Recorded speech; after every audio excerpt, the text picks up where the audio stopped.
What's up, guys? Welcome back to the Colecast. That's right? Yeah. You listen. Okay, it's the Colecast. I get it wrong every time, and I was really confident until I was like, oh man, is this why I'm going to get it wrong? I'll get it right for following. We had the break from the seasons, but welcome back to the Colecast. That was a really long introduction. I'm sorry. We are joined today by Ed Soul of Ed Soul Crafts, right? Yep. It's just the crafts on the end. We had a long break from season 1. This is probably going to be episode 2 or 3 of season 2. Cool. But before we jump into you and getting to know you,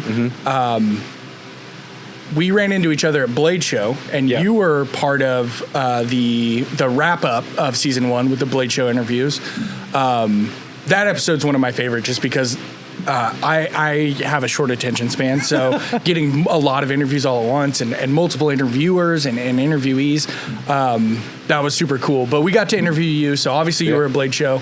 What was your experience like at Blade Show this year? Because I've only been this year and last year was kind of my introduction to knife making. I've never been a knife maker. I've had friends that do it. I've never really been part of it. So last year it was like, oh Lord, this is a whole different thing from blacksmithing. So similar experience. So I've only been 2 years. Last year I had a table. It was my first time there with a table. Cripplingly overwhelmed, and literally is just standing there. It's like, buy my stuff, come over here. Why are you talking to them? And and then this year I got to go and just enjoy it, and it was amazing. It's 10 times better to go and just walk around and meet. Like, these are the people I want to meet. These are the people I want to talk to. And then just pull out your knives, be like, hey, what do you think of this? What do you think of that? Yeah, and just the feedback, and it's awesome. I loved it. Kind of like seeing a doctor and asking him to check out the wart while he's in front of you. Exactly. Yeah, like, hey, I'm not gonna pay you for this very solicited advice. Oh yeah, no, I loved it. And then since I was just again not so stressed out and by trying to sell stuff, and plus I got to sleep and enjoy my time leading up to Blade Shows, more refreshed than most people. Yeah. So I just had a great time. I met more knife celebrities, which was a lot of fun. And do you have a favorite that you met? Oh my God. So Jordan Lamotte. Yeah. Fantastic maker. But he's like 19? He's either 35 and married with 8 kids, or he's 15 years old. He's one of those guys that I don't know. I got to spend time with him at dinner. He came to talk to us for a little bit at the booth. I started following him on Instagram. He seems like a very, very genuinely interesting person that has a lot of things going on in the least pretentious way possible. Yes. Well, the fact that he just gave up everything to move to India for 9 months to... So anyways, so following his track, like from becoming a ABS Master Smith, everything's a huge fan. And I just see him walk behind me and I'm like, don't freak out. And he's so unassuming too, right? Yeah. Like, he's walking around just like as a normal guy when he should be in a big 10-foot booth and he just genuinely one of the nicest people that I met at Blade Show. It makes me rethink all the trash talk that I do about knife makers when I meet people like Jordan. Yeah, but the best thing is he's like very petite would be the way to put it. Yeah, he's a little guy. So it's Thursday night. I'm not drunk yet, but either way, I'm like, don't freak out. And I look at him, I'm like, excuse me, are you Jordan Lamotte? Like, crackly voice. He turns around with this look of fear in his eyes. I'm like, I'm not a creeper. I'm just really excited to meet you. He's like, you're Jordan Lamotte. I was like, yeah, well, I'm excited to meet you. He's like, are you sure? Yeah. And I'm like, yeah. He's like, do you mind if I get a picture? He's like, oh. And he's like, oh, he's not going to eat me alive. Yeah. There are a lot of... Blade Show is a really fun event. At previous jobs, they did a lot of... what do they call them? Industry events or vendor events, or there's different things. I would say Blade Show's an industry event, but it's an interesting mix of interesting mix of the guys that come up and they know your entire backstory. Yeah. They've seen every single knife you've ever posted. Yep. They are genuinely passionate about the craft. They're excited about what you're doing. And then you also have guys that it seems like walk in that are like, I got nothing better to do on a Saturday, and they'll come up, and we have a booth where we're obviously demonstrating that we sell presses, the induction forge, we're talking to people about it, and we'll have guys walk up that are like, so what do y'all do? Well, we make hydraulic forging presses, and it's a valid question. Yeah. Maybe we're knife makers and we're just demoing or whatever. It's a valid question. And then it's like, oh, cool. Y'all make swords? And it's just like,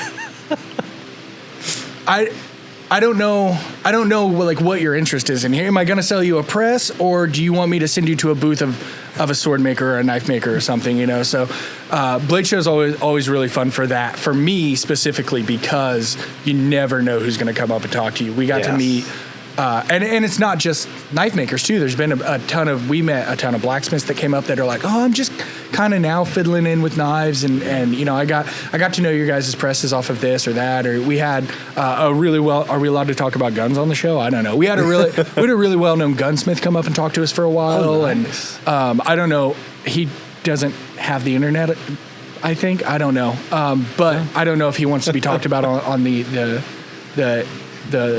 internet. So we'll leave him nameless, but that was a really cool experience. But Blade Show is just so different. Like you said, as a vendor and then as people walking around. I've never been there just to enjoy myself, but just walking around the 10-minute break or so that I got was like, how do people do this in 2 days? Or how do they come for one day and cover it? No. I was there for basically Friday and half a Saturday, and I completely forgot to go to the other room. Oh, the second one? Yeah. Everybody told me that this year that second room was way better than the second room's ever been. I'll take your word on it. Like I said, yeah, you weren't there. Yeah, I plan. It's one of those things. Like I make a list, and then it's like you get sidetracked, and then since it's the second room, they're like second priority almost. Yeah. So I'd never finished my first list anyway, so I'm like, oh, they're dead to me. Yeah. Yeah, that's I had to go over there. We wanted to go talk to the Ameribraid guys. Oh, nice. And then Matt Hardwick was over there, and I think Will was over there for a little bit too. For at least half of it. Yeah, for about half of it. So we went over there just to talk to Ameribraid, and then ended up talking to a couple people. Lucas was over there, so we stopped and chatted with him. He was on his way out though. Nice. But there was a booth that was a pirate ship. Oh, that's Tortuga Blade Works, wasn't it? I have no idea. All I know is I walked by, and I'm in like find Ameribraid mode, and then it was like one of those things where it's like, did I actually see it? It was a full blown like ship stern that looked like it had been busted open, and the fact that they put that up in the same amount of time that it took us to put up a backdrop, 2 tables, and a press is insane to me. Like, people really go all out for Blade Show. Oh, absolutely. It was Peter McKinnon. Okay. He's a photographer. Yeah, it was super cool, and I probably messed up. I'm obviously not a sailor. I don't know if it was the stern or but it was super cool. It didn't get to walk through it, but even just walking by the outside of it was like, this is rowdy. Like, I want this to be the after party. Like, the pit is cool, but also this is a ship.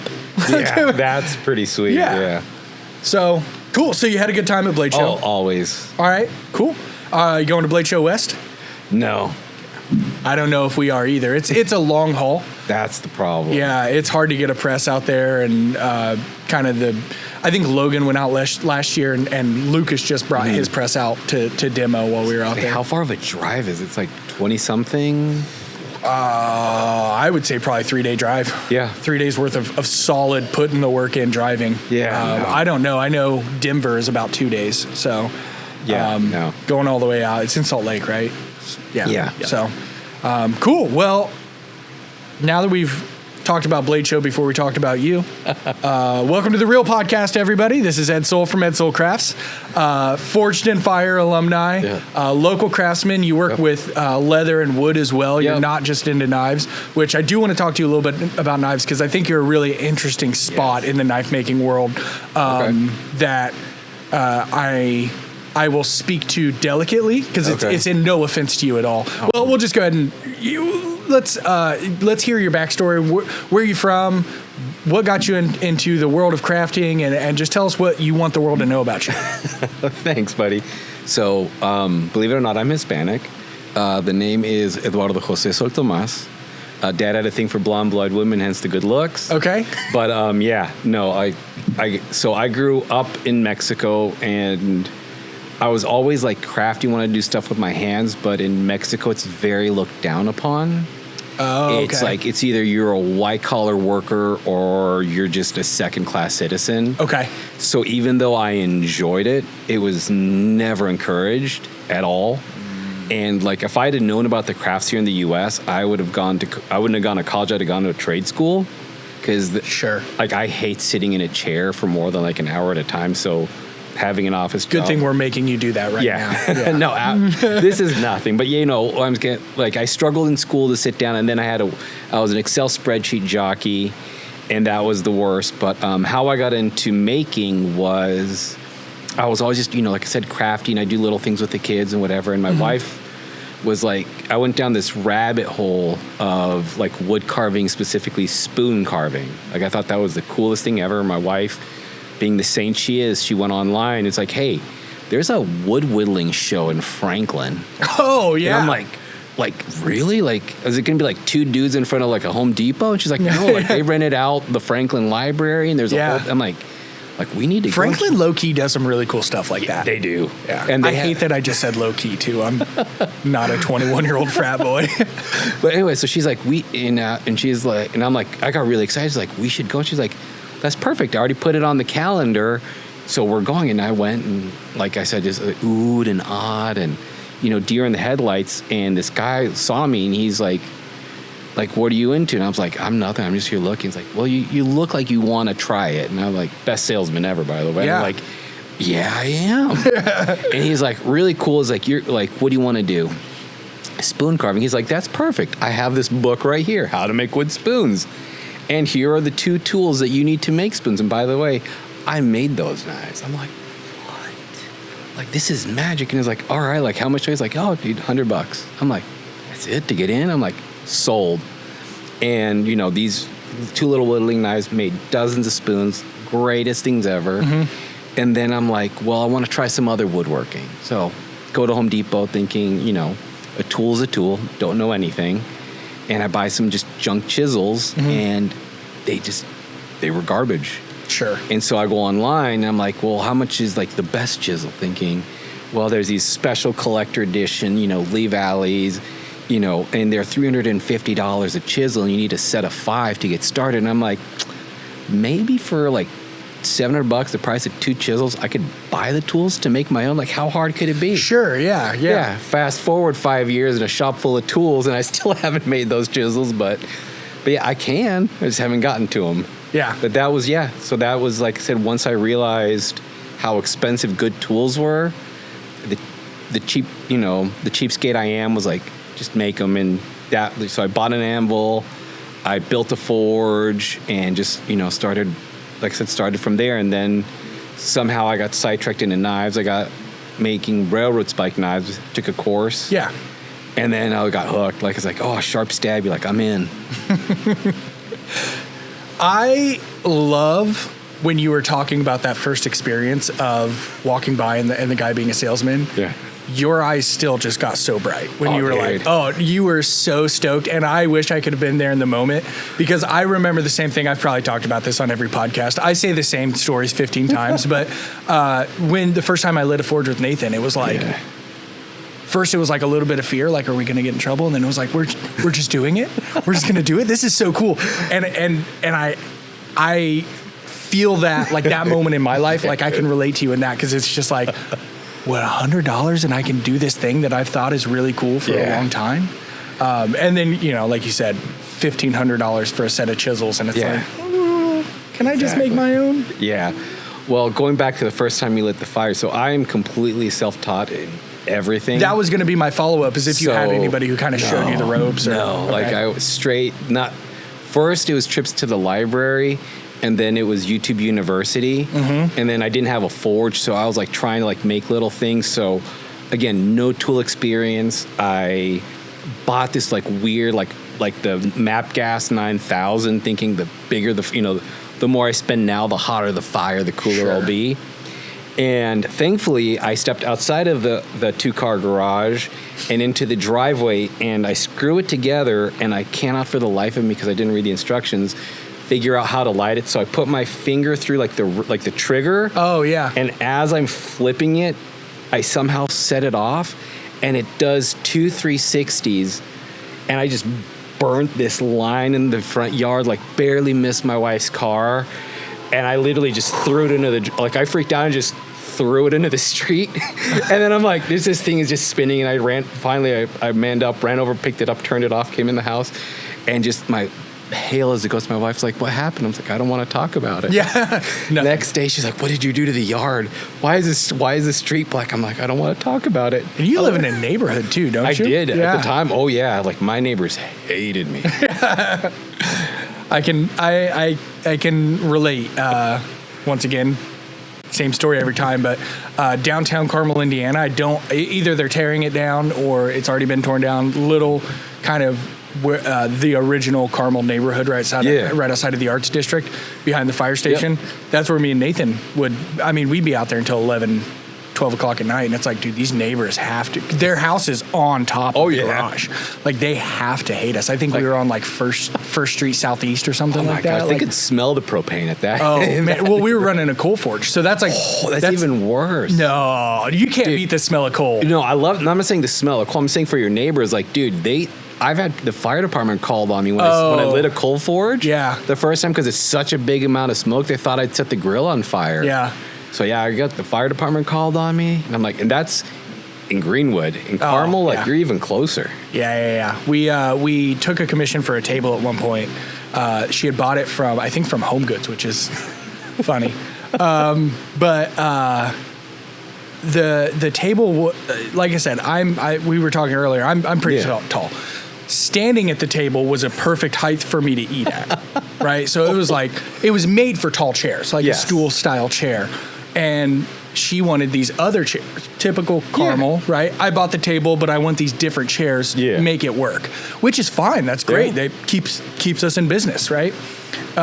So we couldn't fit it into the forge, and we had to do. We took a blow dryer and a like Lowe's campfire fire ring type thing, and we just dumped the table in it, and that day the neighbors had to be like, what are these guys doing? Like, I didn't take the time to look around or anything, but I'm sure with as close as all those people are, they heard everything going on. I mean, we moved everything out there so that we could work on this table outside in the middle of the backyard. I'm sure if Facebook was a thing back then, you'd scroll by like, look at what my neighbor's doing. Yeah.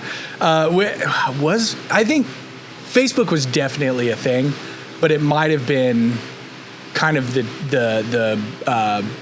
it was still on its arc up. Yeah. Like, it might not have been popular yet. I don't know. I don't know how old I am, and I can't remember when Facebook came around, but I think Facebook was real big after I graduated high school. I think it was like real big in like my mid 20s. Yeah. So this would have been early 20s. So, well, cool. So you've got your forge set up. Yeah. Couple predicaments, obviously. You set your house on fire.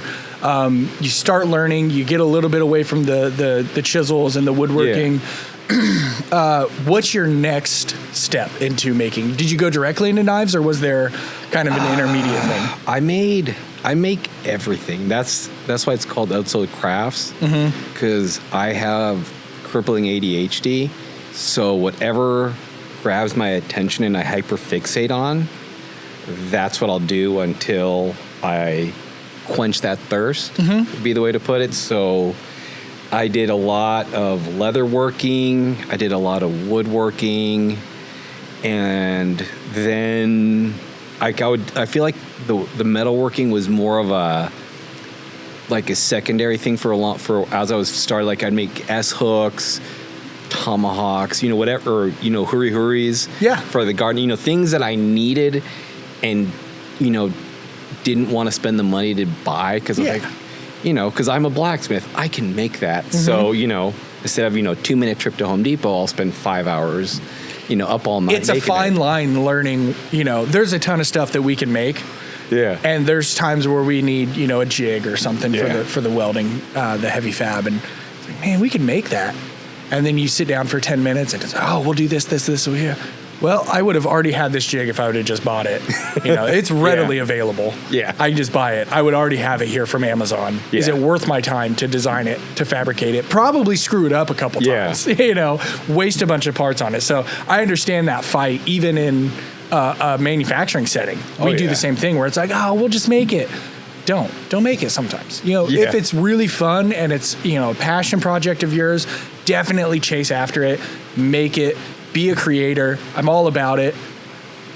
But you can also buy stuff from Home Depot. Oh yeah. So like I said, I made a lot of gardening tools. And then for whatever reason, I kept going back to like the railroad spike knives. Like no matter how bad my day is, if I can bang out a few railroad spike knives, it is the best day ever. Okay. It's still like that? Oh yeah. Okay. I've made thousands. Like, probably shouldn't say this, but I don't know if you know, the Indiana Railway dump is kind of close to here where they dump all the railroad spikes and the railroad clips. And the first time I went up there, I showed up in the minivan late at night and just start throwing things in the back and people are like, what's going on? I'm like, nothing. They were like, are you taking railroad spikes? I'm like, yeah. They're like, dude, you come during the day, we'll help you load this. Bring a truck. And like I said, and since they're free and they're easy and they're great practice, at the beginning, that's all I did. Yeah. To get the hammer control, to make my S hooks bigger, to make leaves, make keychains, bottle openers. Those skills all translate regardless of where you're using them. And then still to this day, I mean, they're just fun. Well, and you know what kind of steel it is. It's better than going to the junkyard. We've had a couple guys come in with just, I got this chunk. I think I pulled it off a semi. Do you know what it is? And no, I don't, man. So with railroad knives and tomahawk spikes was the word I was looking for. Railroad spikes. At least you know what it's made of. Yeah. You know how to work it. Yeah. So that's a good one. We also interviewed, I can't remember who we interviewed, but they had kind of the same story. They were trying to be all secretive, picking up railroad spikes. It might have been Nigel actually down in CNC. Trying to, I think they're coming. And they came up on him and they were like, hey, are you taking spikes? And he was like, yeah, man, I'm sorry. And the guy was like, I got a whole bucket that we just pulled. Like, we just pulled it out. We can just drop it into your car. And they gave him like 2 big 5-gallon buckets of it. So I think that's a pretty common thing where people think it's like, oh, I got to take this and be a secret boy. Yeah, everyone tells you stealing railroad spikes from the track is illegal and it's a federal offense. So, I mean, I'm not walking the tracks, but still there's that stigma where like, maybe I do, maybe I don't. Yeah. Cool. Okay. So sorry, I keep getting you off track. No, you're good, man. So you're making railroad knives. That's kind of what got you into metalwork. Producer Evan, can you pull up? This is the thing I wanted to talk about. That I said it's. I want it to be a compliment, but I also can see how it might. If I word it wrong, it can be very kind of sound derogatory. So Evan, can you pull up Ed's website again and pop it on the screen? Can you pull up his knives? It's under shop. You do, okay, so these laser etchings. Yeah. On those. Yeah. I think these are so cool. Yeah. And I don't know, once again, I'm not super, super intricate connected in the knife making world. Mm-hmm. Is there a stigma about laser etching onto a knife? Because I think these designs are super cool, but they're not. They remind me of like, oh, this. I'm gonna break our rule. Like, this is just badass, and it's like you're not worried about being.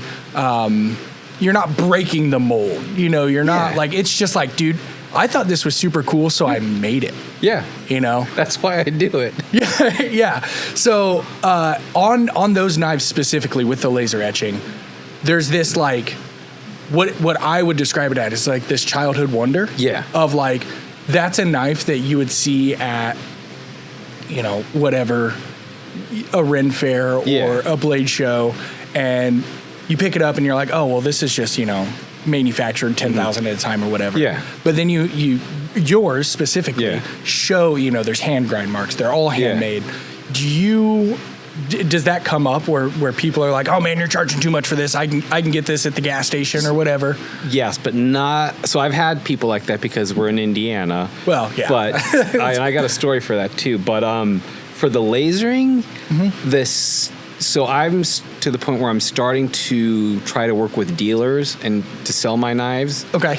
They don't like lasering. Oh, so they're like, we want nice, we want clean, and which is fine. You know, they're the ones buying my knives to resell, so they know better than I do. But on the flip side is the average person, like you put it out there, like, dude, that's cool. Like, I need that. Yeah. And they're like, or they'll be like, hey, I'll take that one, and can you also do X, Y, and Z? And I'm like, dude, I got laser beams. Like, well, I'll put whatever you want on there as long as it's not too crude. Yeah, yeah. And yeah, people like the average, I would say the customers love them. I would say the dealers are more cautious. And then part of it is because of gas station knives, because a lot of that is just acid etched, and it's very easy to scratch it and knock it off. Sure. Whereas with mine, it's burned in, but in the process of burning it, we recess it. I think it was like 5/10,000ths of an inch just below. That way, if you do scratch it, it's not going to scratch the laser engraving. Sure, it's still there. Yeah, it's still there. And like I said, plus, like, I mean, I test all my stuff because I'm the roughest person on my stuff because I don't want a customer to break it. So like, I will sit there and I'll be like, just with my hands or a key, and I'll scratch it, and it holds up fantastic. Cool.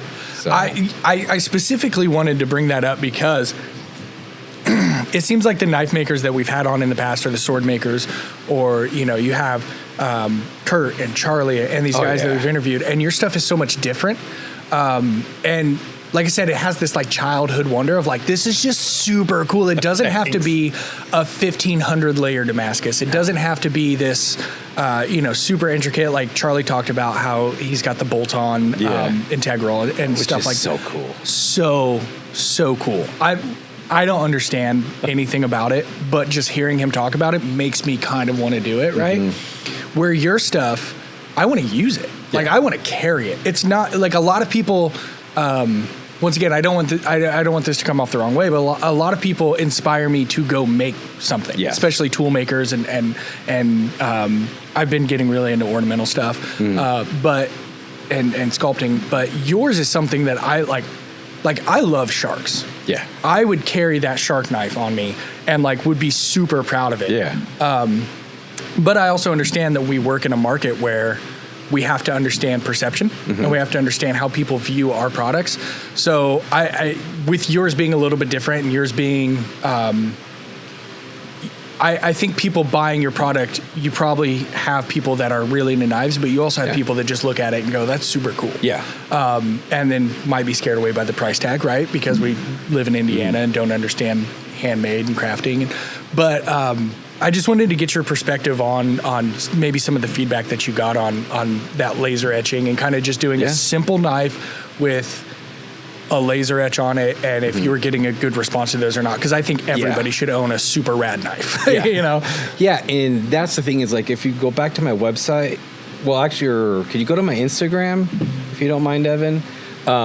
So I do like the waves and all the cool stuff, but like right there, the orange handle one, like I personalize them. So that's for my cousin's wedding. It says, "Together we carve our journey," and it has a wedding date. Like, that's awesome. That really resonates with people because, again, the cool factor might not be there, but the emotional, customization for it. I mean, people love that. And the fact that I can do that, like my chefs, I have a lot of knives in a lot of chefs' hands.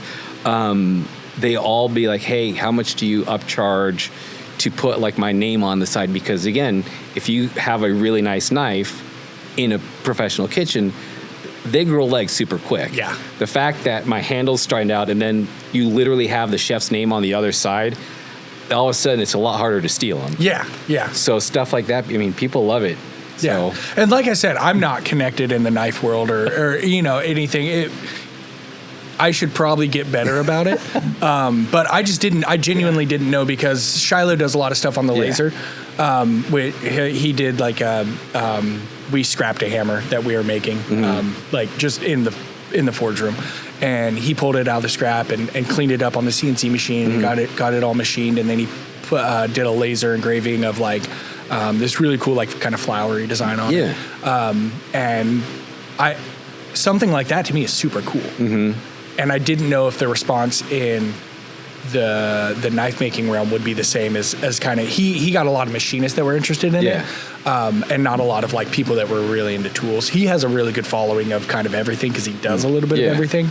And it seemed like the people interacting on that were talking specifically about machining and lasering, and not really about the tools and kind of handcrafted side of it. Yeah. So for me, it's been very positive. And like I said, it's super customizable. And I think that's what really sets, people love is whatever you want, I can put, the lasers will do it. Yeah. So yeah, people seem to like it. I have a great time doing it. So cool.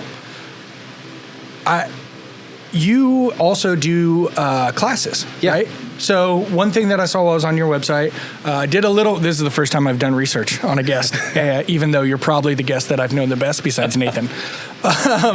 So I noticed on your website you do classes. Yeah. So there's the private 4-hour class, there's the 3-day forge to finish, the Damascus making. Yeah. These are all, they look like, and correct me if I'm wrong, it could be 1,000 people in the class at once, but these are all pretty small, very small, intimate classes, right? Yep. So the biggest class I'll have is 4 people, just because I have 2 anvils, and that way it's 2 people on each anvil, and they can take turns, and that's, I've found, is the best way to do it, because while one person's working on it, the other guy's taking a break. And I'm in the forge, you're on the anvil. Yeah, and it's just the best way to do it. And 4 people fit comfortably in my workshop, plus me, obviously. And they're very small, very intimate. And then whatever we're doing, I make it a point to make one as well. So because I learn by seeing someone show me the exact step by step. So, if we're making railroad spike knives, I will make one with you. All right, so I give them the spiel in the beginning, saying, hey, this is what we're going to do. I have a progression board to show you every step. And then from there, I know this sounds a little bit overwhelming. I'm going to make one with you. So right now, focus on A, B, and C. And then when we're done with that, then we'll revisit the next set of steps. And then you go. I just feel that's the best way to teach somebody. And like I said, as we're going, you're not flooding them with information. They have a chance for everything to set in. Because every step to make whatever for example, the private classes, whatever you want to learn, I could probably make. Yeah. So you do that, and then in the fire, it takes a couple heats. So we set those, those rules in, how to swing a hammer, what you're aiming for, how to move the steel. So you do even that I don't want to call it level, we'll say entry level. You'll do that kind of entry level of, this is proper hammering form. Absolutely. This is so that you don't throw your shoulder out at 25 years old. Exactly. So that's the biggest thing, is safety. I don't want, my goal is to spread the craft and have people do it for forever. So I really focus on avoiding the bad habits, the blacksmith's elbow, the death grips, all the, what are they called? I think it's called crab hands from over squeezing the tongs. Yeah, where an old guy will wave at you. Yeah. But so my goal is, like I said, we cover everything to hopefully this is a taste to get you to want to do it. Okay. So. Yeah. And then you're all the way up to Forge to Finish and Damascus, which are kind of higher level stuff, right? What is it hard in when you're, say, one weekend you're teaching railroad spike knives and it's very introductory, teaching how to swing a hammer, teaching the difference between swinging a 2.5 pound hammer all day and a 5 pound hammer all day, which doesn't sound like it would be a big difference, but it is obviously, right? I think we all know that. and then the next weekend jumping in and saying, all right, guys, we're going to make Damascus. Is it hard to kind of switch back and forth from teaching such entry level to kind of higher end, more nuanced things? So I would say probably yes, but that's why I don't teach a lot of classes. I'll teach it's like one a month of night of the forged to finished knives, and then like every other month I'll do the Damascus class. That way I don't burn myself out, and I still have the weekends with the kids. Yeah. So yeah, but yes. So if I were to do it, and I have had a month where I literally every weekend I was doing something. Plus working 5 days a week, like I was just exhausted. Yeah. And you could see it on my face, and like people showed up and they're like, and my wife like, you look hateful, and I'm like, all right, maybe give me some caffeine and some sugar, and then like let me reset, and then I'm like, I'm sorry, but that, and lesson learned, and now I space them out because I want to be fresh and excited every time I do it. Yeah, there's definitely you can do things that you're super passionate about and still get burnt out, right? Yeah. And that's a very hard lesson to learn, because you're like, for me, it hit last year when we were opening the school and we were doing the hammer in. And I think the 2 or 3 weeks leading up to that, and producer Evan was right beside me. I think we probably did 60 hours at minimum all those 3 weeks leading up to it. And I think the week that we opened it, we were probably pushing 80. Like it felt like if I was awake, I was here. Yeah. And in the moment, if you were to ask me, hey, Francis, how you feeling? I'd be like, dude, I'm great. This is so awesome. I'm so excited about this, but as soon as I locked the door behind me on the way out, if you were like, hey, Francis, how you doing? It's like, yeah, I'm tired. I'm worn out. I've got a production floor that I'm running. I had just been made the move to where I was running a couple things in the office too. And then I don't technically work for the school, but I was helping the school because only Evan works for the school and he couldn't do it alone. And so there was all of this stuff going on, and in each moment I was super stoked about it. And it was really new experiences. I'm not from a background of manufacturing and production. Yeah. So when people listen to this podcast and they're like, that guy sounds stupid, it's because I am, right? Like I'm very new to this. Yeah. So there's a ton to learn with me in the manufacturing process, and things that seem like they're going to make sense when you're setting up processes and procedures and SOPs. It doesn't work in real life. Yeah. And I have to learn that, right? So those are cool experiences. And then I have to help Evan open up this school, and Evan's in this dynamic where he loves helping people and supporting people, and he's literally the most perfect human being. He is the nicest guy. He's amazing. But when you go in and you say, hey man, you're working in the school, what do you have to get done today? He'll list 15 things. And, okay, what do you need me to do? Whatever you want. Then going in and having to work with Evan on what do we need to get done today, and what do I need to get done with the school, kind of scheduling out my day. I overloaded myself so hard that I was physically ill. Ooh. And I think there was like a little COVID flare up last winter, and I was like, oh, I probably just have COVID. Yeah. And I was blaming physical illness before I would blame the mental drain and the mental, burnout. So I don't know. I guess that's kind of a cool, segue or whatever. That was really long-winded. I'm sorry for taking up all your time on this podcast we invited you to, but I do like to kind of talk about things that are a little bit less surface level when I interview people. And so it's cool that you brought that up. How do you, obviously you said you took time away from the classes and you're doing less and you're not doing them as often. How else do you kind of refuel that fire to remind you, like, this passion, it doesn't have to be the death of me. I don't have to work myself at it just because it's fun to do. I just hyperfixate on things. Again, going back to me not being normal, I just, if I'm burning out on knives, I will find like, hey, what'll be something interesting to try in the shop? Currently, I'm going down the rabbit hole to make liner locks. Okay. So I've literally, over the last year, been buying books and tools and all the nitty-gritty bits, trying to learn them. So yes, I'm making knives and doing what I need to get done, but then my quote-unquote free time, I'm still learning and fueling the fire, and then like when I have things go in the oven and I've got 2 hours. Yeah. I'm like, you know what, I should do this, and that's like, ooh, I gotta, Yeah. the childlike joy comes out. And I was like, I get to do something forbidden for a little bit, and is it still? Is there a little bit of you work a full-time job, you're a father, you're a husband? Yeah. Also, just a side note, the way that you talk about your wife and your kids is always so sweet. And, you get around a lot of guys where it's like, oh, the old ball and chain wants me to be home for dinner. And, sometimes those are really funny guys. They can make comments that you relate with. And it's like, oh, yeah, it's really funny. And I don't think that they are meaning any disrespect with their wives or their families, but you always, like you brought up your wife earlier, and you made sure to mention, well, my wife had already put it on the calendar because she knew I was interested in it. Yeah. And then you were like, my wife, being the saint that she is, had already looked for this fair for me to go to. Yeah. You always speak so highly of your family and your kids. I just wanted to compliment you on that. Oh, but thanks. also, kind of side question, is that also part of it? Is there a little bit of refresh and kind of relaxation because you're around a healthy family environment? I would say it has to be, because I couldn't do it without their support, and the fact that they're so understanding and so caring and so supportive, I don't want to let them down. So at the same, and plus I'll incorporate them. Like my son loves making railroad spike knives. Like he's cool.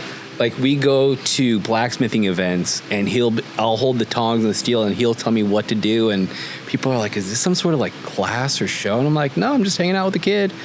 And like, "Can we make one?" I'm like, and my son, he'll be, he's at 8 now, but he'll tell you, he's like, "All right, you need to do this, this, and this, and then come on over here, and I'll show you how to do it." Yeah. My dad will hold the steel if you don't feel comfortable. Yeah, just volunteering you. Yeah, and then on the other side, my daughter, she's in 4-H, and she did a woodworking project. She made this beautiful cutting board, laser engraved it, the whole 9 yards, and she had a great time. And seeing the joy in them also feeds, recharges my batteries, because I'm spending time with them. I'm sharing something I'm passionate and love, and seeing that grow in them too. So it's just, so my family's awesome, and they definitely help keep me in the workshop. Yeah, that's awesome. The idea of having like kind of a well-rounded, balanced life is not something that I'm familiar with. I think it's The Simpsons where Moe says, alcohol. Yes. The answer and solution the cause and solution to all of our problems. Yeah. That's me with work. It is the cause and the solution. It's like, oh, well, got in a fight with somebody that's, maybe my girlfriend or my mom or, whatever, got in a fight with him. I guess I'll just go bury myself in work and not feel it, So it's cool to sometimes be reminded, like having that well-balanced, like you don't always have to be working on some big passion project to get a joy out of life. You can do a cutting board with your daughter, or you can sit and read a book or whatever. Like having that dynamic of switching back and forth from something that's really interesting to you to something that is a necessity to you that a lot of people, especially in our industry, ignore. We have a lot of, I would call them dogs, like people that just work and work and work. And Nathan's one of them. I would like to believe that I'm one of them. I'm not always. I am kind of lazy sometimes. Logan is one of them. I think about Will, who's constantly traveling and learning new things. And it seems like, I think he's in Italy right now. Like he just goes and he does it and he works. He doesn't go to Italy to drink wine and look at the sunset. He goes to work and get into a forge and learn something new. And there's all these people in our industry that constantly are working and putting out content. And it seems like, oh man, that would be awesome if I could just do that. But in reality, it's a lot. It bears you down. So teaching 4 classes in 4 weeks. Yeah, that's rough. Yeah. That's why I don't do it anymore. Yeah, that's a long way to get to. That's why I don't do it anymore. That's cool. Well, outside of you said when you introduced yourself that you were Hispanic. You grew up in Mexico. the very first thing I heard about you was that you brought in tamales for everybody. After Yes. you came to pick up your press and you brought in and you brought in tamales. I love tamales. Chamoy, I probably said that wrong. I love anything that is like tajin on the peach rings, right? Like there is something so good about Mexican cooking, and I know that that's something that you're passionate about. Oh, yeah. How are you the cook for your family? Is that Yes. integrate into your kind of everyday life, or is that a Yes. special occasion thing? No, my wife burns water. Like, Okay. if I don't cook, we don't eat. Okay, cool. What's your favorite thing to cook? Everything. I just enjoy it, and we're always making something a little bit different. I love tamales, Mexican food of any kind. Like I love carnitas, which is fried pork. Like I said, just literally anything. We've been going down like the beef route. We bought a quarter of a cow last year, so I've been branching out. Did you get the tongue? Oh, absolutely. That's the best. That's my favorite kind of taco. Beef tongue. So the best part is the guy where we got the cow from said, "Hey," and I said, "Hey, do you have any of the offal? Like, I want the liver." And he's like, "You eat that?" I'm like, "Dude, it's the best part." He's like, "Well, let me tell you," and he literally pulls out like 10 tongues and just throws like how much? Is like, no, it's for you. Take it. Like, just get it out. I need the room. And so and it's super easy to cook, and people like get taken aback, like, "Oh, it's a tongue." Like, dude, you steam it, throw a little bit of salt, pepper, and cumin, and it's golden. Dice it up, put it on a tortilla, a little bit of homemade salsa. Put it, the way we always cooked it growing up was we'd put it in the skillet, brown it just a little bit, and then we'd put it in a crock pot, and then you just forget about it. Yeah. The longer you can go without remembering that it's in the crock pot, the better, the better it is. There's a food truck. This is the most Anderson thing that will ever be talked about on this podcast. We have an abandoned mall that you probably drove past, Mounds Mall. I worked at multiple stores in that mall. It's very sad for me to drive by now because a lot of my childhood was spent there working, not necessarily in the mall, but or as a customer. But there's a food truck in the abandoned mall parking lot that sells beef tongue tacos. And I can't. There's a Spanish word for beef lengua. Tongue. Lengua. Yes. Okay. So if you're in Anderson, not all the time, but fairly often. If you drive by and you see that, there will always be like semis all around it. I don't know if they just have buddies that they give them the schedule or what, but there's always semis all around the truck. If you ever drive by, stop by and get the lengua. I will check it out. Absolutely. Is so good. It is the sketchiest taco truck. That's what makes it good. In an abandoned mall parking lot. And it is so good. So good. Yeah, I will try it. Yeah, I was thinking like barbacoa is another one. Anything I can smother in adobo sauce, I'm happy with. And the kids, as long as the family's eating it, we're gold. But yes, lots of tacos, lonches or tortas, or, like the Mexican baguette kind of stuff we're really into. Yeah, I mean, thankfully my kids have learned that they eat what I serve or they go hungry, so now they're great eaters. Well, at least it's good food too, you know, it's not Hamburger Helper or, well, maybe you make Hamburger Helper every once in a while, but just knowing you, I can't imagine that you settle for a 10-minute meal. For me, growing up, Hamburger Helper was a rich person food, like, because again, it had to be imported down. Sure. So like for people like, oh well, just throw some Cheese Whiz on it. And I'm like, you guys have Cheese Whiz? Is that still like something that you think about? Is it kind of hard to break that? Yeah, like there's like cheese in a can. Like Dad had a good month at work if we had cheese in a can.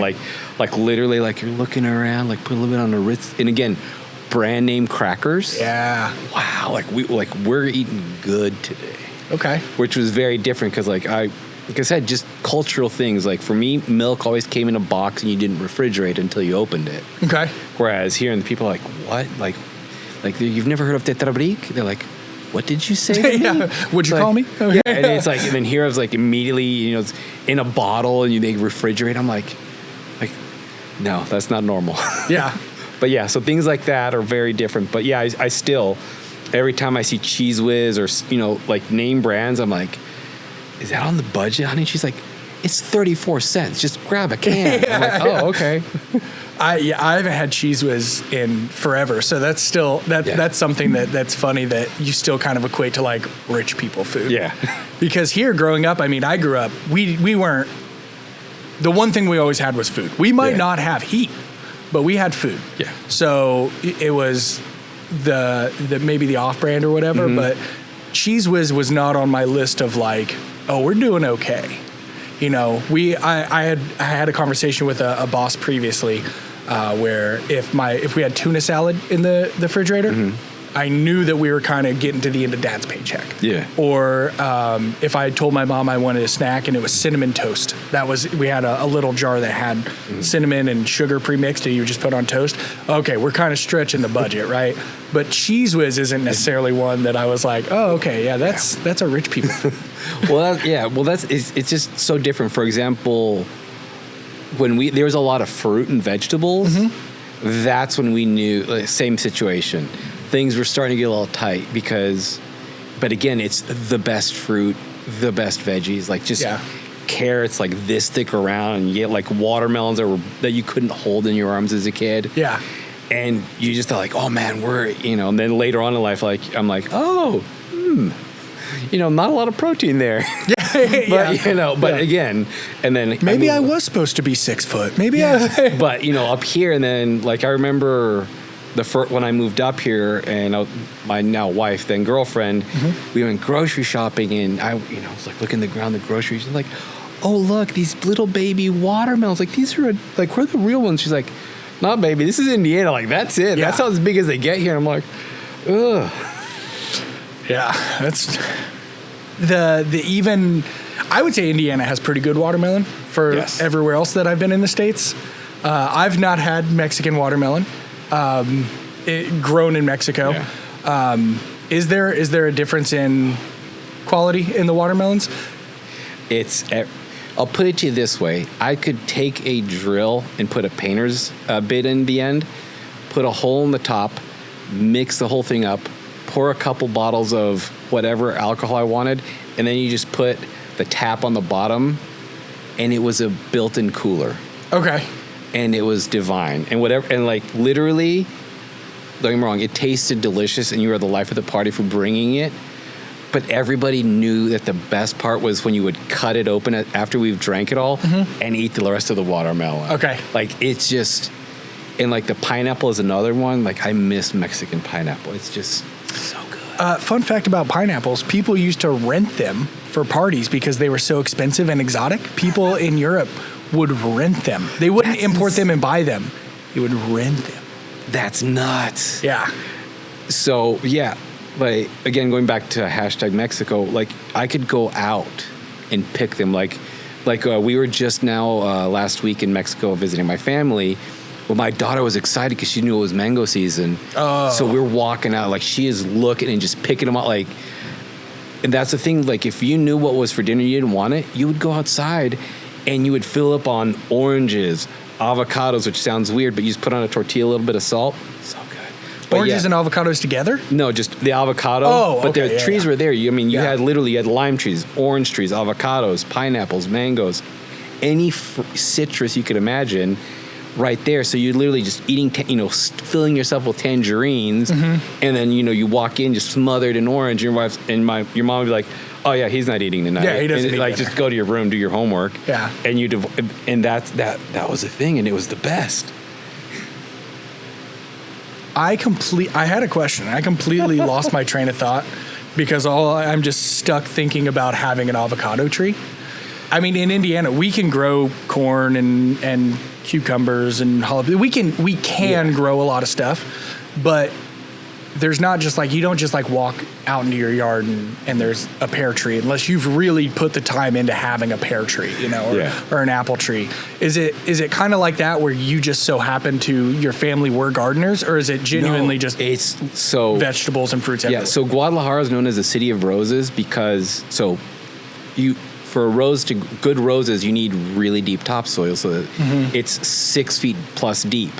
Ooh. And if you were to go to anything grows, like literally, fun thing to do, is if you were to be a fan of, let's say, cannabis, very, very easy to get a hold of in Mexico for reasons. Okay. But people would be very picky, and they would just literally pull out the stems and seeds and just pop them off.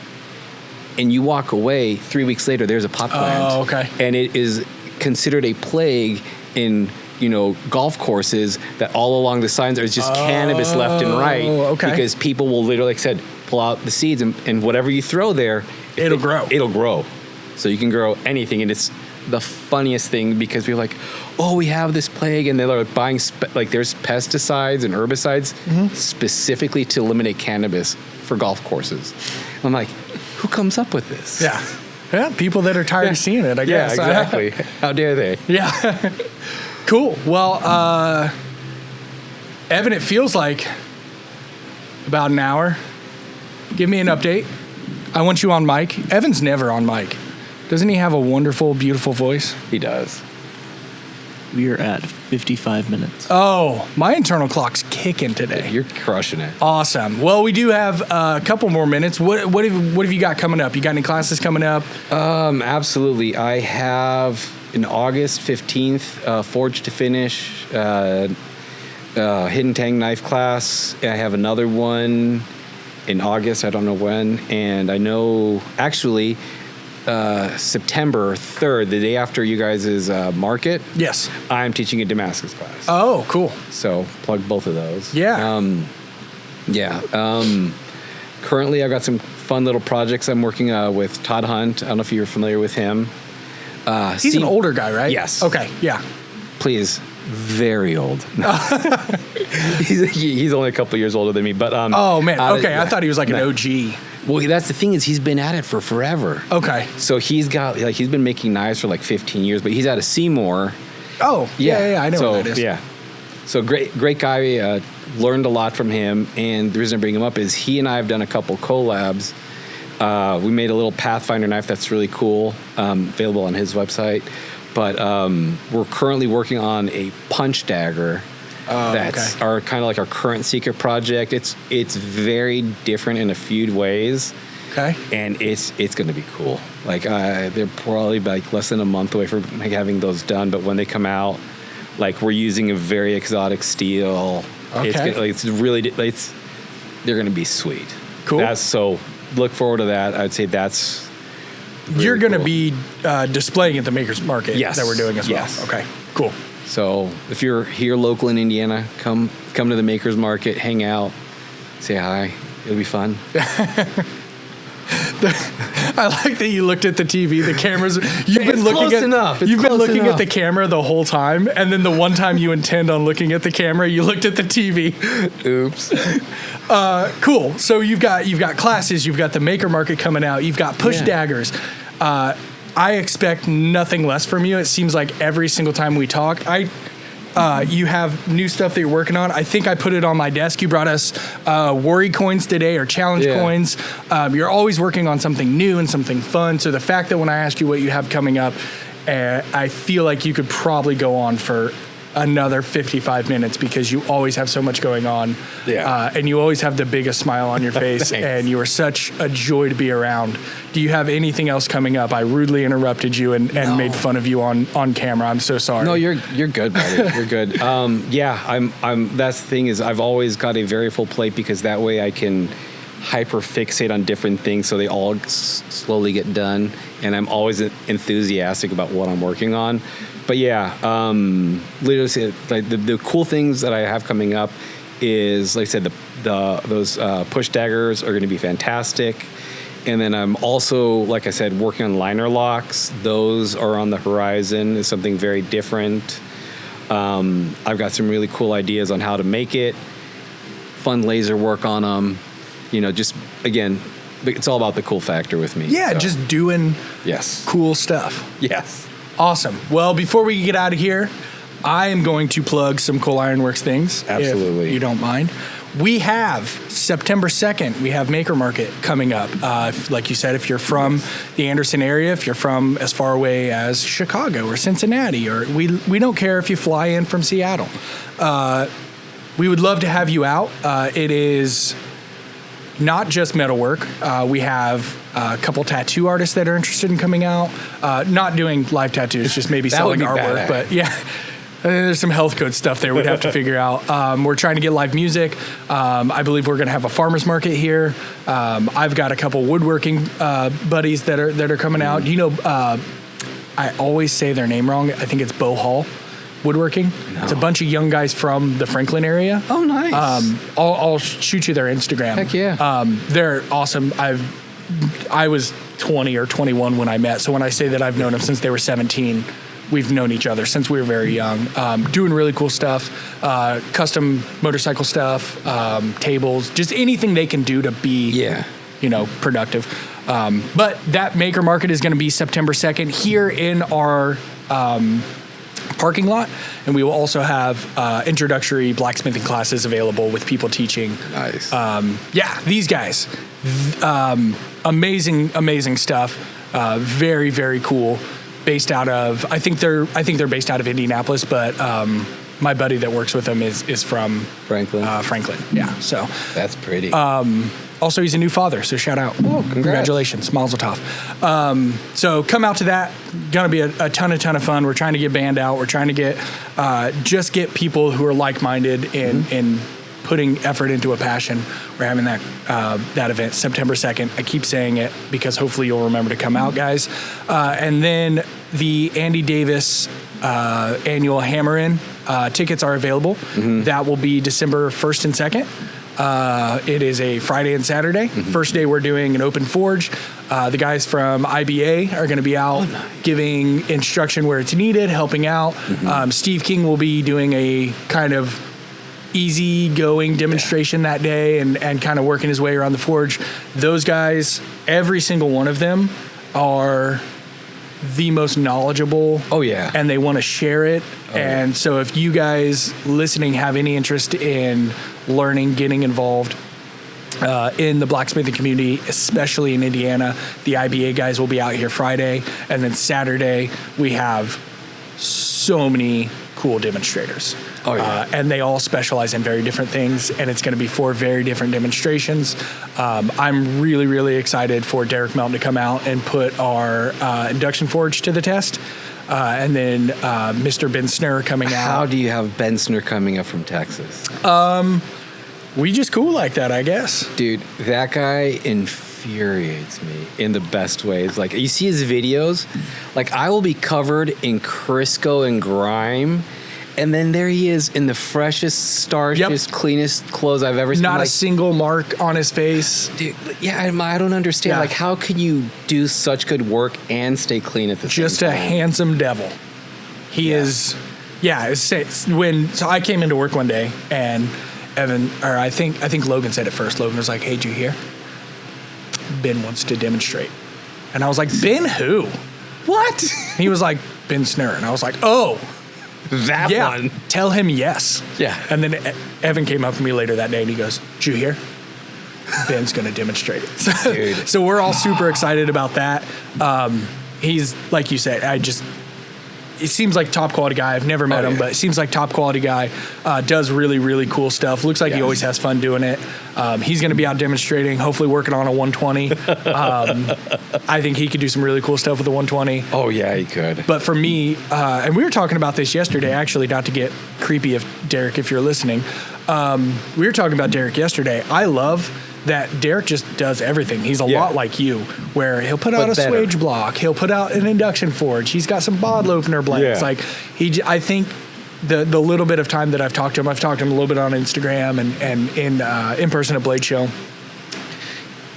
You can see when you mention something to him, you can see things start working, and he's still having a full, very attentive conversation with him, but you can see it working in the back of his mind where he's trying to figure something out that you just raised attention to. And that's the thing, another person who's been around for forever, but he's surprisingly young for as much knowledge as he has. Like, you say, like, "Oh, well, Derek, you have a question? Oh, just ask, about something oddly specific about, like, a tire hammer." It's like, "Oh, Derek can help you with that." And I'm like, "Isn't he a hammer guy?" And then you go like, "Oh, he does this." You're like, "Yeah, he knows everything." He does everything. Yeah. Nathan joked the other day that he invented NASA. Probably. He just seems like no matter what you talk to him about, he has a viewpoint. an intelligent, educated viewpoint on Yes. it. You know, it's not just him rambling based off this experience in this completely other field, which is what I'm great at. He has experience in no matter what you're doing. He has some experience and he has some insight for it. I'm super excited to spend more time around him, get to meet Ben. Andrew, I don't know if you, Andrew Larson coming up from Kentucky. No, I'm not familiar with him. He's a younger guy. I think he's only 19, 18 or 19. Super, super sweet kid. Once again, another one of those guys that could be a 60-year-old man trapped in a 19-year-old. Nice. Just incredibly knowledgeable, incredibly wise, puts out really cool stuff. He also has a forge kit. Let's see if it'll find it. He might have only been posting it on his stories, but Those are nice. super sweet kid. I got to spend about an hour and a half with him when he came up to hang out with Logan, and once again, it seems like every time we talk about somebody on the podcast, I'm like, I just like that person so much, and it sounds like I'm pandering, but I think Chris and I talked about it in our episode where everybody that you meet in this community is just so I mean, so great. This is his keyed-in striking anvil that he does. that's cool. This moment of silence is great for the listeners at home where we're watching a video on the internet. Just super cool, very affordable. I don't know the exact price point, but I know when he was talking about it, it was Hey, it works. very affordable. He's super sweet kid.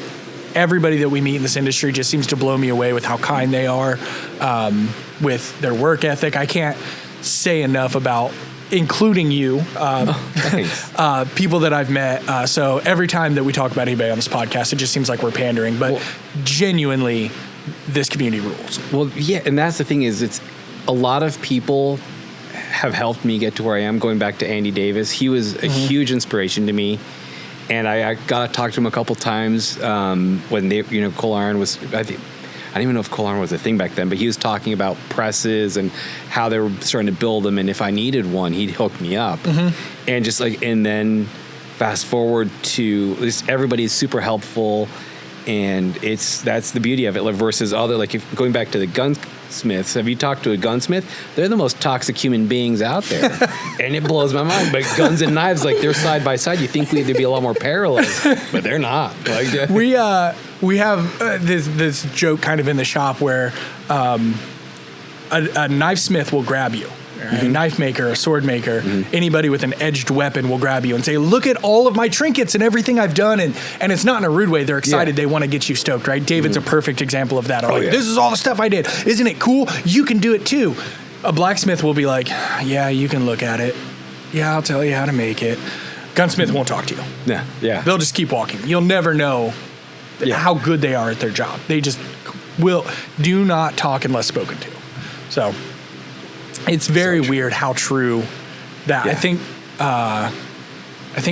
Cody, we call him 15 different names, but Cody was the first one to tell us that Chris, I don't know if you've met Chris, but he was the first one to kind of mention he's older than Andy and David, and he kind of saw them grow into blacksmithing. So he met a lot of their friends. And he kind of brought it up where he was like, their friend that would come over that was a blacksmith wouldn't really talk, and then when you talk to him would talk back. And so anyway, that's a whole long story. We're just dragging our feet at this point. So Andy Davis Hammer-In, December 1st and 2nd, Friday and Saturday. It's going to be an absolutely fantastic time. We have a few tickets sold. I think we're just doing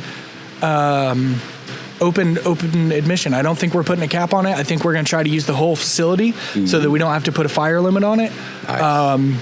But even, we can't stop you from standing in a room. So even if there's 400 of you, I'm only one guy. So I can't evacuate a room of really cool demonstrations of people that we're all stoked to see. So everybody come out for that. It's going to be a absolutely great time. Get to meet people in the community that I just have nothing but great things to say about. And also, this is not just Coal Ironworks customers. We're not just boosting up people that have our presses. In fact, I don't think any of the demonstrators this year have one of our presses, which I think is super sick. Just Josh Weston. Yeah, Josh does. That's a very fair point. I forgot Josh and David are doing. Yes. Which is going to be a fun. Yeah, the whole crowd will have to keep them locked in. Well, that's the thing is they're so similar and they feed off of each other so well. Yeah, like There are 2 kids in a candy store. It's going to be a good time. It's going to be a good time. So we've got the hammering coming up. Go to that. We've got the Maker Market coming up. Go to that. Ed, are you going to be at the Maker Market? You're going to have a table? Yes, sir. Coming to the hammering, whether you like it or not. We're going to have a good time. What else do we have coming up? Evan, what's going on? I know we got big things on the horizon. We've got a class coming up for Charlie Ellis. I think we have a couple spots available for that. We have a Scandinavian knife making class. Have we announced who that is yet, Evan? No. Yeah. Rasmus Lowen. How did I miss that? Yeah, so Rasmus is coming out and teaching a class with us. We will be at SOFA and Maker Camp. So if you guys are, I'm just rattling off all the stuff. I feel like this is the time of the year where people are like, oh man, there's only so much time left, and then they plan out the rest of the year. So let's get it all in. Let's let you guys know where we're at. So we've got SOFA, we've got Makers Camp, we've got Charlie doing a class, we've got Rasmus doing a class, we've got David doing another class, we have Nathan doing a class.